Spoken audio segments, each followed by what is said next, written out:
ఫిబ్రవరికి మహాశివరాత్రి. మహాశివరాత్రి నాడు ప్రతి ఒక్క గుళ్ళో కానీ చాలా వైభవంగా పూజా కార్యక్రమాలు జరుగుతుంది. చాలా వరకు శివ భక్తులు వ్రతం పెట్టుకుంటారు.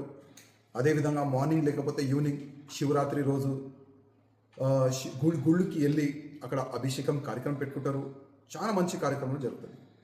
కానీ నేను ప్రతి ఒక్క హిందూ భక్తులకి ఒక రిక్వెస్ట్ చేయాలనుకుంటున్నాను.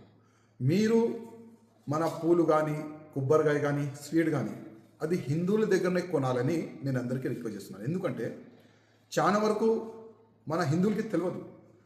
మనం గుడికి వెళ్ళే ముందు ఎంత పవిత్రమైన మనం ఉండాలి. మనమైతే ఉంటాం, స్నానం చేస్తాం, మంచి భక్తి భావనతోని మనం ఉంటాం. కానీ మనం ఆ పూజా సామాన్ ఉంటుంది కదా, ఆ పూజా సామాగ్రి అది మంచిగా ఉందా, అది క్లీన్ ఉందా లేదా, దానిపైన మనం దృష్టి పెట్టాం.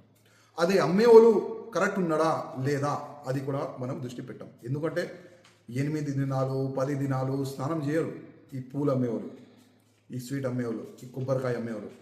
వాళ్ళు స్నానం చేయరు 10 డేస్ 8 డేస్ వరకు. మళ్ళా ఏ మాంసం వాళ్ళు తిని ఆ పూలని చేతికి పెట్టి వాళ్ళు అమ్ముతారు. అది కూడా మీకు మాకు తెలియదు.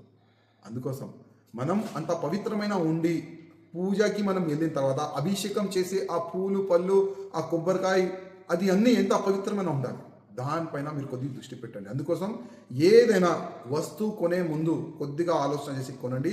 ఆయనకి బొట్టు ఉందా లేదా, బొట్టు ఉంటేనే కొనండి. లేకపోతే ఏ వ్యక్తి దగ్గర మీరు కొనాలి అది మీ ఇష్టం. కానీ నా బాధ్యత ప్రతి ఒక్క శివ భక్తులకి ఒక అవేర్నెస్ తీసుకొని రావాలి. వాళ్ళలో మంచి పూజా కార్యక్రమం జరగాలి.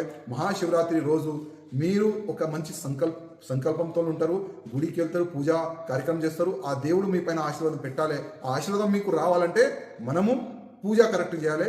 పూజ కరెక్ట్ చేయాలంటే ఆ సామాగ్రి, ఆ పూజ మనం పూలు అది కూడా పవిత్రమైన ఉండాలి. అదే ఉద్దేశంతో నేను మీకు అందరికీ మెసేజ్ ఇస్తున్నాను.